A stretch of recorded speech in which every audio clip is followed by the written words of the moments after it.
Merci de nous rejoindre sur Gabon Première. C'est votre rendez-vous hebdomadaire Briser le silence.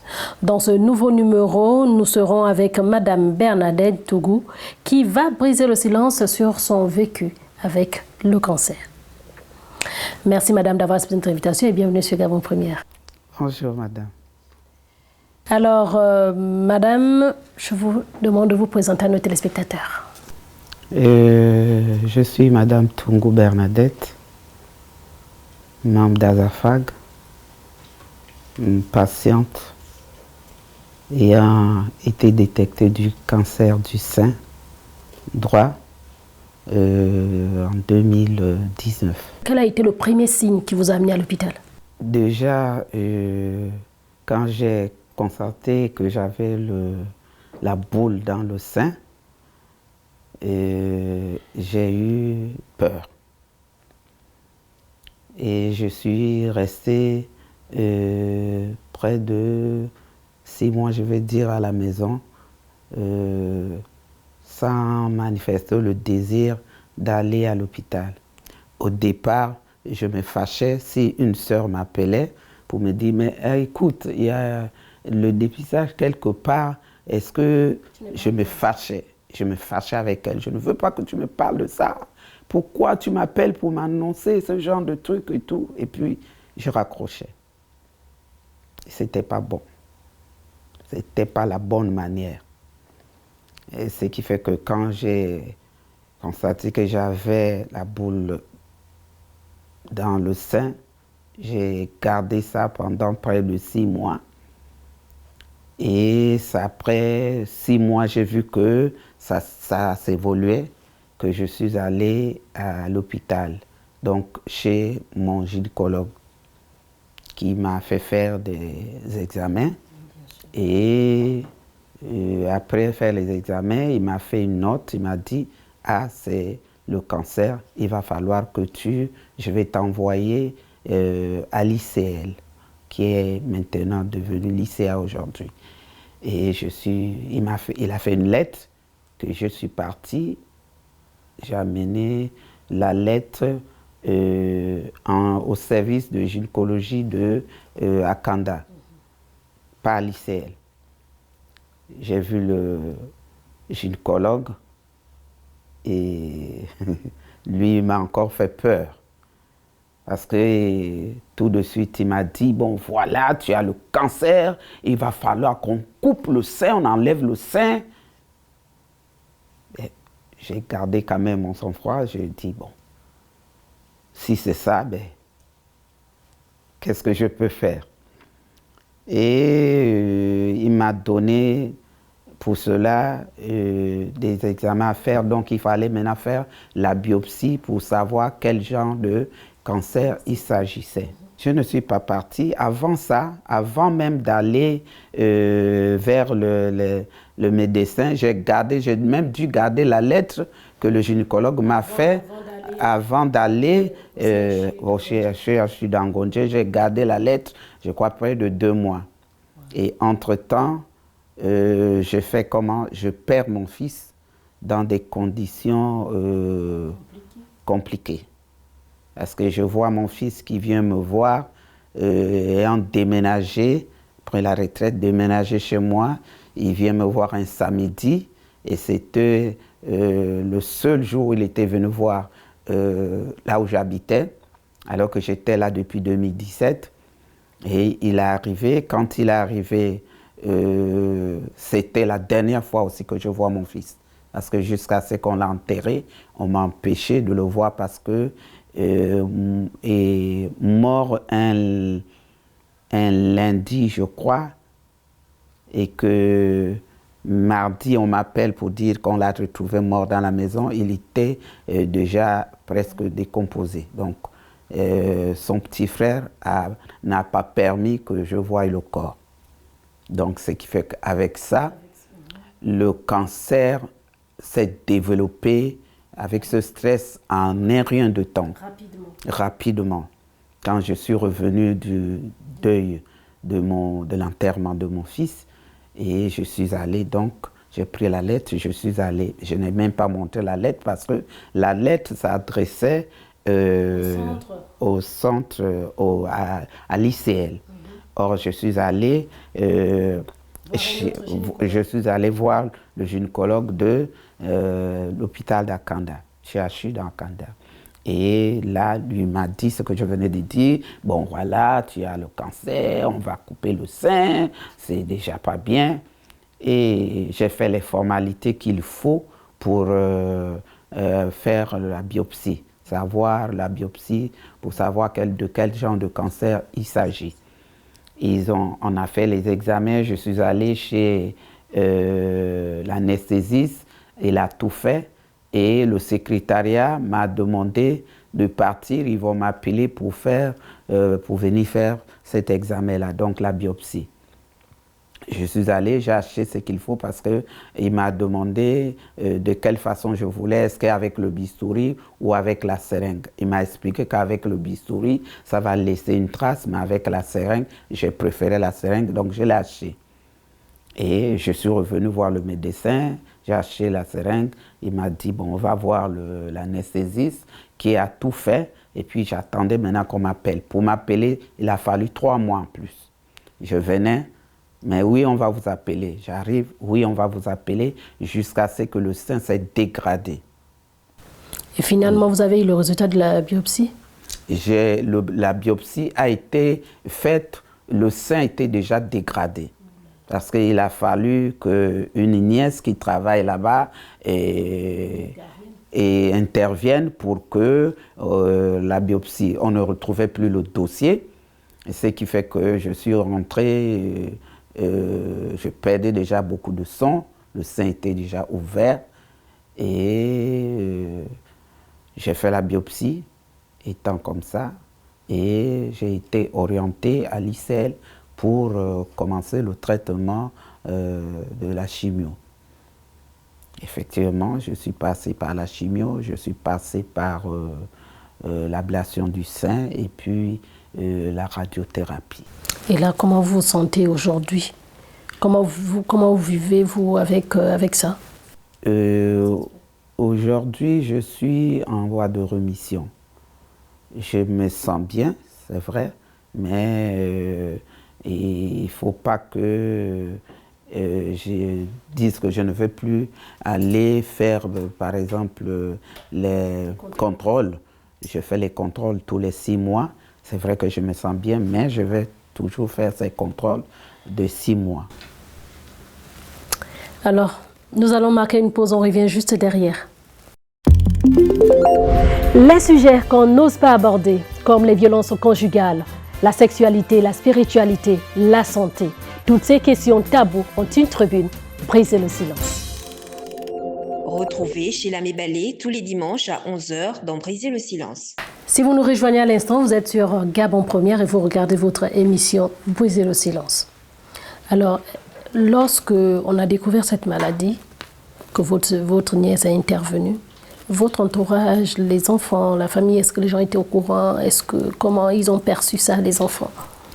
Déjà au départ, les enfants, ils étaient un peu traumatisés parce qu'ils venaient de perdre leur grand frère, leur aîné, et ils voient leur mère se dégrader dans cet état. Ils étaient traumatisés, je peux le dire. Et moi, je vivais ça mal parce que je voyais mes enfants me voir souffrir parce qu'ils sont restés, le dernier et les 2 autres sont restés à côté de moi et puis c'était les seules personnes qui étaient à côté de moi. Et moi je n'ai pas bien pris ça, mais comme je savais que le stress faisait encore augmenter la maladie du cancer, et je peux dire que j'ai eu la foi, de dire que elle est déjà là, la maladie, il faut l'accepter et puis éviter que ces enfants-là se sentent mal. Et je prenais les douleurs, les douleurs que je ressentais. 2 fois, je ne les exprimais pas, mais 2 fois, quand c'est trop mal, mes enfants me voient pleurer de douleur. Ils me voient pleurer de douleur. Et ça m'embêtait moi plus de les voir. Vous voir dans cet état? Me voir dans cet état. Alors, quand vous avez décidé d'aller à l'hôpital, vous pensiez à quoi en fait?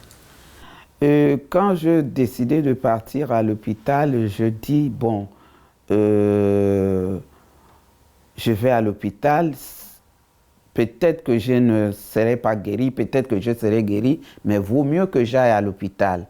Parce qu'en ce moment, 2019, il y a une fille qu'on venait de montrer, je crois, à la télévision, qui avait le cancer, qui demandait si les gens pouvaient l'aider à voyager.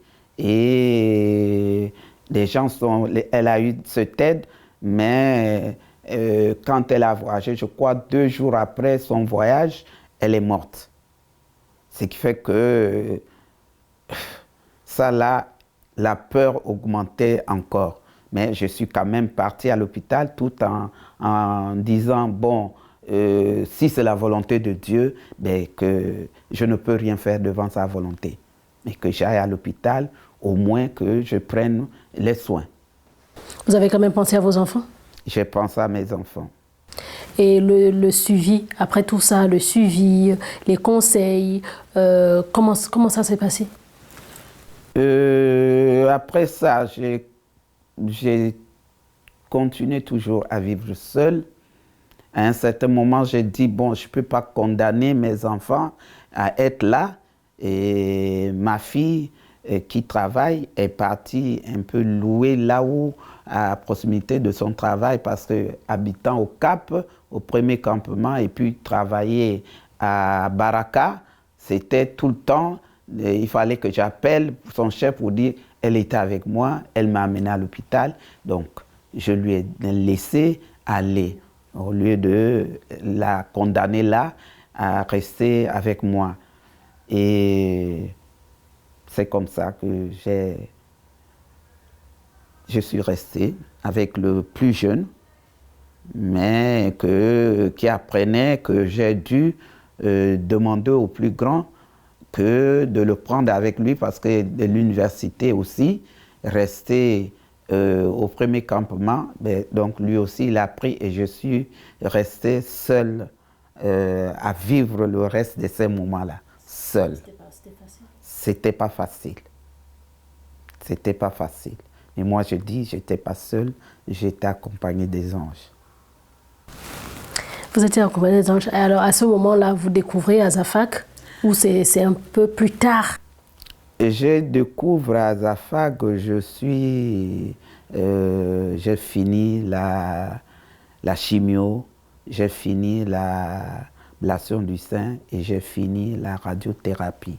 C'est une des filles, on s'est rencontrés à l'ICR, qui m'a parlé d'Azafak, que Dieu ait son âme parce qu'elle est morte, qui m'a parlé d'Azafak, et puis je me suis rapproché, et là, Azafak, j'ai trouvé la famille que je n'ai pas eu pendant tout le temps de la maladie. J'ai regretté que si j'avais eu Azafak, je crois, dans mes débuts de la maladie, je me dis que peut-être la chimio, pour moi, est la thérapie qui m'a causé, parce que la thérapie m'a causé des soucis. J'ai fait 1 mois, elle m'a brûlé la gorge. J'ai fait 1 mois sans pouvoir manger. Quand j'avais les crachats ou l'eau, c'est vrai, je faisais un effort, mais il fallait pleurer pour avaler quelque chose. Parce que je m'étais brûlé à l'intérieur de la gorge et puis ça faisait très mal, très mal. Et je me suis dit, mais si j'avais connu Azafak à ce temps, parce que vivre cette situation-là seule. Mais parce que peut-être vous l'avez souhaité également, est-ce que vous l'avez dit à vos frères, vos sœurs? Mes parents étaient au courant que j'étais malade, parce que quand nous sommes revenus du deuil, tout le monde était au courant que j'étais malade. La preuve est que je peux dire que mes parents jusqu'à aujourd'hui m'aident financièrement. Parce que de ce côté-là, je n'ai pas eu de problème. Parce que chacun a mis la main à la pâte avec ses finances. On va revenir juste un peu en arrière pour que vous nous disiez un peu comment vous avez vécu ces instants de traitement que vous dites aujourd'hui qui étaient difficiles et douloureux. Le traitement de la chimio, j'ai pas eu assez de problèmes de ce côté-là. Pourquoi? Parce que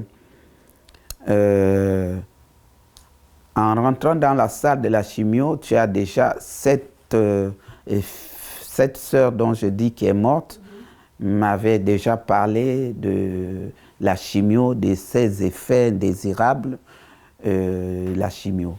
Mais comme je prenais,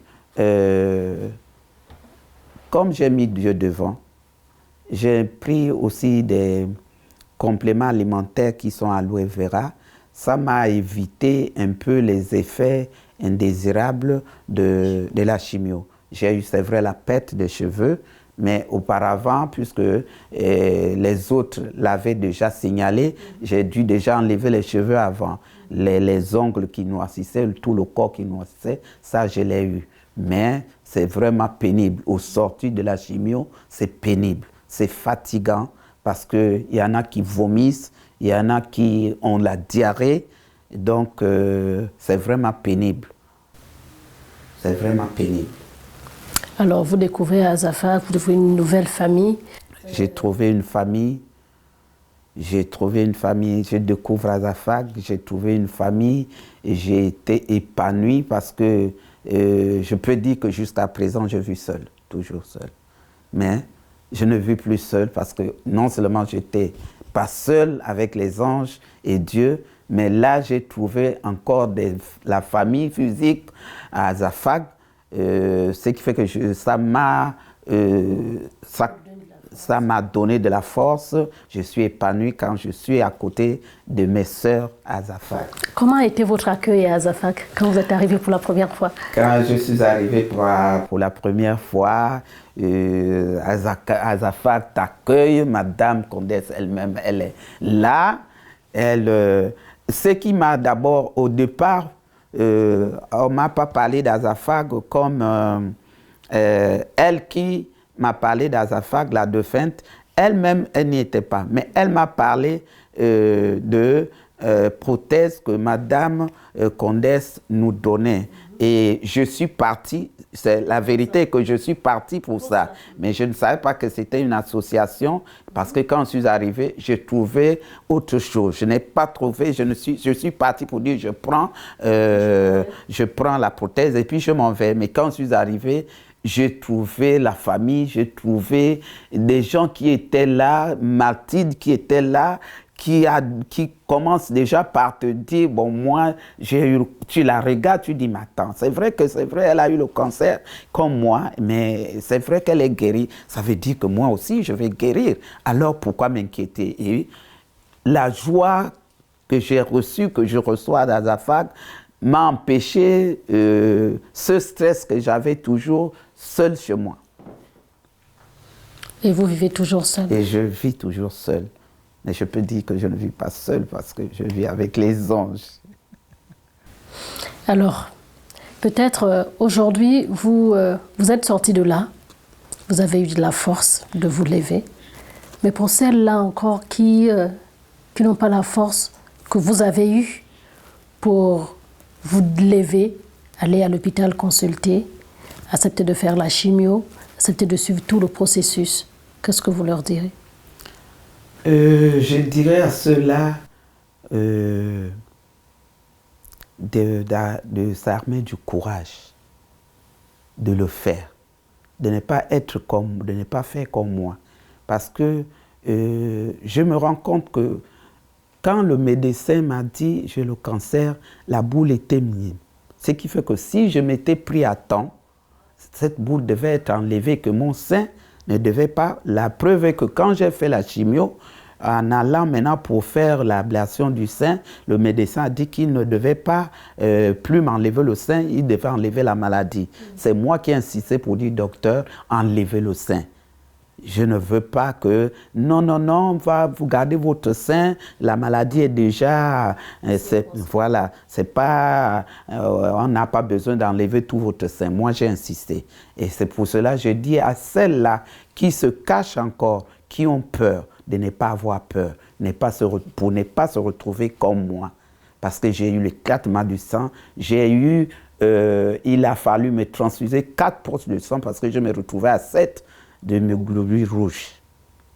Donc, de ne pas faire comme moi, de ne pas avoir peur, ni de la chimio, ni de tout le processus qui se passe pour le cancer. Vraiment, de ne pas faire comme moi et demander aux familles de ne pas abandonner. Parce que plus le malade est solitaire, abandonné, plus la maladie s'aggrave parce qu'elle est dans le souci, elle est dans le stress et la maladie peut s'aggraver et on peut dire que la personne, bon, la personne meurt alors qu'avec les parents à côté, elle a la force d'affronter cette maladie-là. Donc, je dis aux parents aussi de ne pas abandonner ou de ne pas rejeter la personne qui est malade, de ne pas fuir. Le cancer n'est pas une maladie transmissible. C'est vrai, peut-être qu'on dit que le cancer est une maladie peut-être héréditaire s'il y a une soeur ou une maman ou une grand-mère qui a eu, un membre de la famille qui a eu, mais vraiment de ne pas abandonner. Est-ce que si on vous disait, on vous posait la question aujourd'hui, est-ce que vous avez un regret aujourd'hui? Qu'est-ce que vous direz? Oui. J'ai le regret, mon regret aujourd'hui, c'est pour dire que si je m'étais prêt à temps, peut-être que je ne devais pas avoir mon sein enlevé. Je devais avoir peut-être être opéré parce que dans sa vague, on a une qui s'est pris à temps, on a opéré, on a enlevé la maladie, elle a ses 2 seins. C'est le regret juste de ce côté-là. Et peut-être un message spécial visé envers vos enfants qui vous ont vu souffrir, passer ces moments difficiles, et aujourd'hui qui vous voient comme vous êtes aujourd'hui. Je dirais à mes enfants, je vous aime. Je vous aime. Vous avez été là, vous m'avez vu souffrir, vous m'avez vu pleurer. J'ai vu un moment quand je me mets à pleurer de douleur, je vois ma fille, elle sort, elle va et je savais qu'elle allait aussi pleurer. Elle ne pouvait pas le faire devant moi, mais je savais qu'elle allait aussi pleurer. Je dis maman, je peux dire maman est guérie et que si dans la tête vous avez, et qu'est-ce que je veux dire? Vous vous dites que est-ce que vraiment maman est guérie? Est-ce que maman va encore retomber? Non. Maman ne va plus retomber malade. Maman est guérie. Dieu a mis sa main dans le processus que j'ai suivi et je suis là, je suis guérie. Et je voudrais que vous soyez joyeux, que vous ne soyez plus inquiets là où vous êtes. Merci à vous, madame. Merci pour ce témoignage. Chers téléspectateurs, nous sommes arrivés au terme de ce numéro ou de ce processus parce que vous avez eu droit à 3 émissions consacrées au cancer féminin. Alors, vous l'avez entendu, chers parents, lorsque quelqu'un est malade, parce que la guérison, c'est aussi l'entourage. Donc, restons présents, aidons les autres et surtout, bonne suite de programme sur Gabon Première et à la semaine prochaine.